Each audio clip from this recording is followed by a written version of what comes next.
Alrighty, so for this video, we are going to attempt at wrapping the passenger side dash pad. It's going to be a little bit of a hard one because there's this curve line, this curve here, and then you have this pocket here. But I'm going to give it a shot, see how it turns out. This pocket, I don't exactly know what I'm going to do with it. I'm going to take it off. I might just leave it off because I don't ever use it besides for my glasses until I figure out something else. But I'm going to take this knob off so that way I can get in here, and I'm going to take the vent out. I'm going to set you guys up on a time lapse as I do that and as I sand and prep the piece, and then we'll give it a shot at wrapping it. It shouldn't be too hard for the most part because it is all rather flat. Like this curve in here, this will be tricky, and like just getting it to go up this piece and curve over might be a little tricky because there is the curve here and then the curve down here where it dips down. But I mean, you can see my piece is in all right condition. It's just that piece there's broke, and it's just definitely been, I mean, it's definitely old. It's a 50-year-old piece. So we're gonna go ahead and put you guys on time lapse and I'll get started on this. Alrighty, so I am trying to work a little bit better on the camera angles and everything. So now we're just taking everything off, and I don't know what that is. And we're gonna go about that. So it is 2 springs for this part, and that's also why I might just get rid of this flap, is because mine's getting pretty beat up and all that. But we're just gonna pop that off there. You can see I attached the other side with a zip tie. Pop that off there and undo that. And that just slips right out from the front, so we just flip it over and that just comes right on out. Maybe because I have the zip tie there.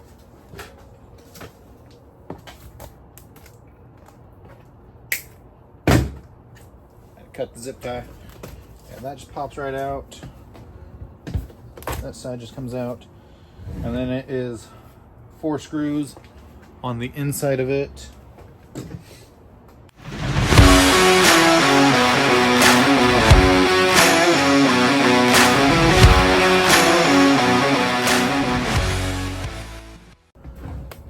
Off, yep. So that just popped right off. And so you can see this, it's pretty rough, and I mean it's ripped over. Here's the main part. See where it's been ripped. I could attempt at wrapping this in a vinyl, just maybe like this area here. Maybe I could try and see what I can do. But we'll just stick that off in the corner for now.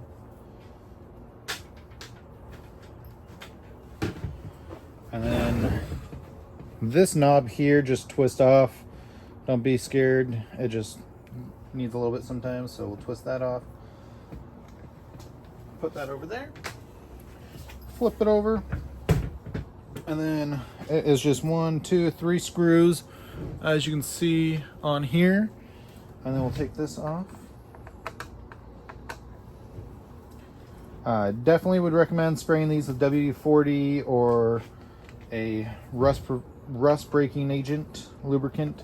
I did PV Blaster just pre-lapse of us recording this, just so that way I didn't struggle with them at all.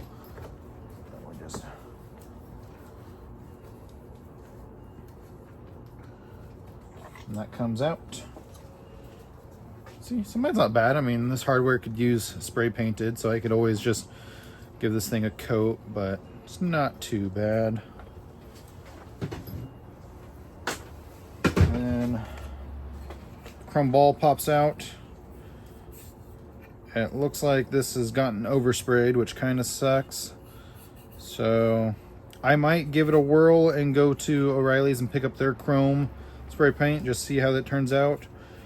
But I might do that just because it'll stand out and pop out with my interior. Maybe not. I might just leave it black, but you can see the overspray. But now that we got all those pieces off, that pops off too. You can see this is wrapped in a vinyl, but I'm thinking what I'm going to try doing for this piece is I'm going to take some vinyl and wrap like this spot here first, or just this little spot here first with a separate piece, and then put the second piece over it and just cut it out. See if that looks all right. Just because my thought is that with those curves and the vinyl, it's going to be a little bit more difficult. I did end up purchasing a heat gun to be able to use for the vinyl, so it should be rather easy to get it to mold and bend, but we'll see how the heat gun really works out.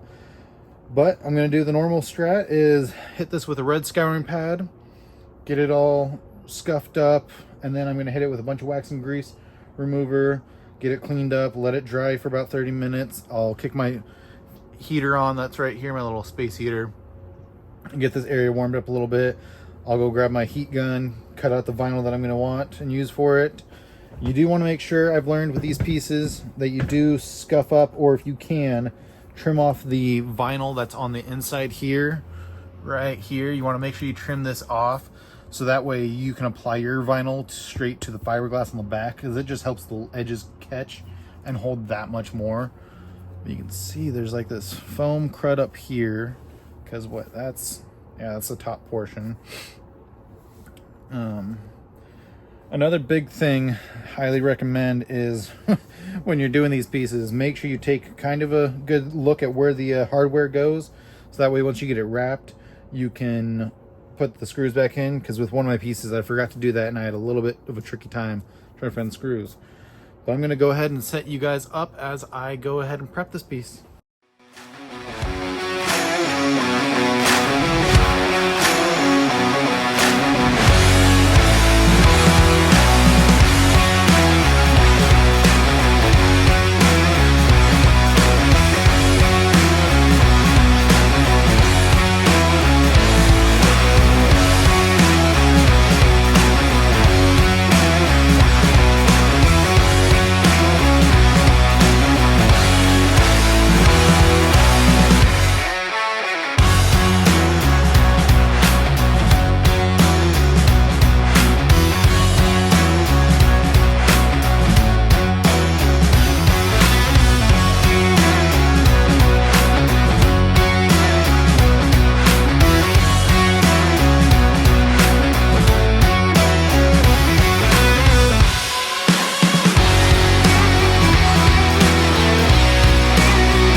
This part you see me taking a 240 grit sandpaper to the edges of the fiberglass. I like to do that because it ensures that it cuts up the fiberglass and gives the vinyl and adhesive a good grit to grab onto and hold onto, and ensures that those edges stay pretty solid. If you have any open fiberglass, it's the best.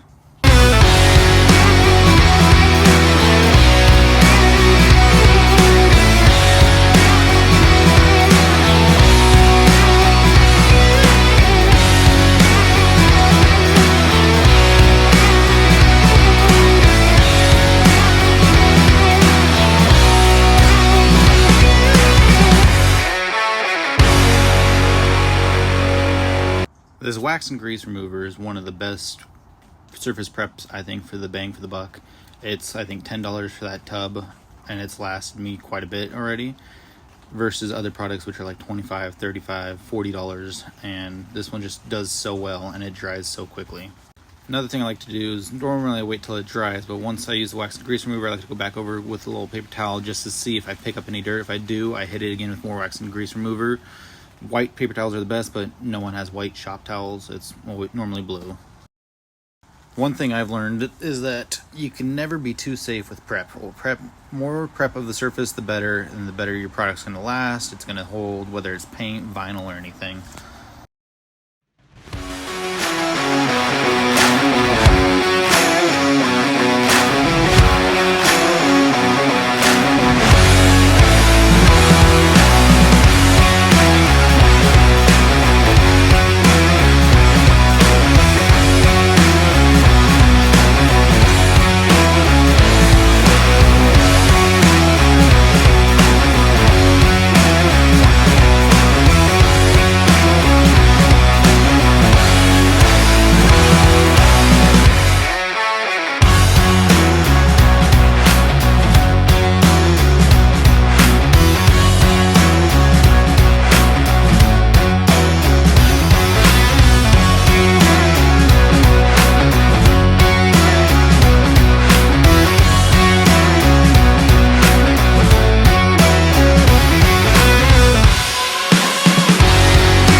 So that pretty much got exactly what I wanted. I just wanted that bit because when I go to lay the front piece of vinyl, I can get this part, but not having to worry about getting this end bit will be super awesome. And so it'll be, I mean, I'll have a little bit of seam, but you got to imagine this is going to be like this. No one's gonna be looking down there going, oh, hey, you got a seam. But also this is just meant to buy me, 5 years of time, because in 5 years I plan on either doing it myself if I get a little bit more machinery or like equipment and get better skills. I'd love to redo my interior with correct upholstery with like non-adhesive backed leather and make it look nice, have like Alcantara in there or suede, have stitching on the crack, or sorry, on the angles, have all that, make it look nice. I'm gonna let this sit for about 30 minutes just so that way I can take those off, and then we're gonna go ahead and do the rest of it. Well, that was my bad. I forgot to click record. I have the piece sprayed with this adhesive. This is the one that I found the best. This is a self-adhesive vinyl, and it does work great by itself. But with our weather being all wild and getting hot and cold and hot and cold, especially Oregon is where I live, we have some days where it's clear sunlight. And I mean, I don't live anywhere like Arizona where you get 110, 115 degree summers. But I don't want to risk the vinyl coming off this summer, so I use this and I just follow the instructions pretty clear. Spray it, let it sit for about 30 seconds to get tacky, and then I have about 10 minutes to apply it. The way I'm going to apply this piece, because I learned from my other pieces, is to make sure that the edges that are visible, I get really good. And so to not do too much at one time, I am going to only apply half the vinyl on one half and focus on that, and then tear the other part and apply the other half.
sorry about that. Realize my big head's getting in the video, so I'm gonna try to work a different angle. You can see so far it's coming along great. I'm just taking a lot more slow now than I did the first few times I did this. I'm just going a little bit more methodical on it. I'll put you guys back in time lapse. Sorry about my head getting in the way there.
So, I mean, this part I didn't focus too much because I'm going to have to make a slit there and press that piece to get that piece in there. But you can see that vent turned out all right. I did miscut, but I mean, that side looks great. Can't even tell, so I'm okay with that. And then what I'm really happy about is once it dries, this all looks great because this will be the part that's visible when you open up the door. This looks great. I got that part great. So, we're going to go ahead and put this stuff back on just so that way it holds this stuff in place. And then I'm going to go ahead and put all my clamps on.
Alrighty, so we are going to let this sit with all the clamps on it for good 30-40 hours. So the only bad part was this part, but this will be covered by the bezel, so that's perfect. I mean, the vent turned out, you know, not the greatest, but when it is, oh, hold on. There you go. When it's just gonna be like down there like that, they're not gonna really see. I see how I should have done the seam, but future recommend doing the seam with the cut that come in from this. We'll set this down.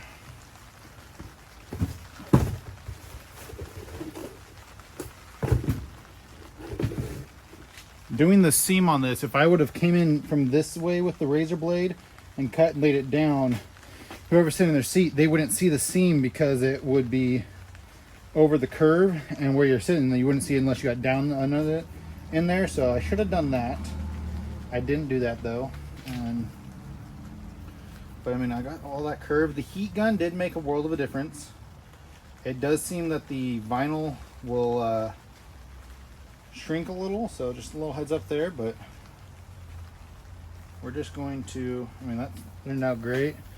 This part, honestly, I could even leave that cover or that little pouch off. So this part turned out pretty good. With this cover, what I might try to do is just wrap it in vinyl, see if that works. You know, because I mean, it doesn't need to be pretty, and I don't need to get the inside there. I just need to have it lip over. But I mean, I could wrap this in one piece, have the seam go right there along that, and then just wrap it in a second piece. And then it doesn't need to be the most beautiful thing in the world, but just needs to hold stuff. I mean, I don't need to get this side because that's gonna be inside, so no one's gonna see in there. So we might give that a try, and who knows. But for now, we're gonna let this sit for about 24 hours, and then once the weather clears up, as you hear in the background, I will get around to installing it all.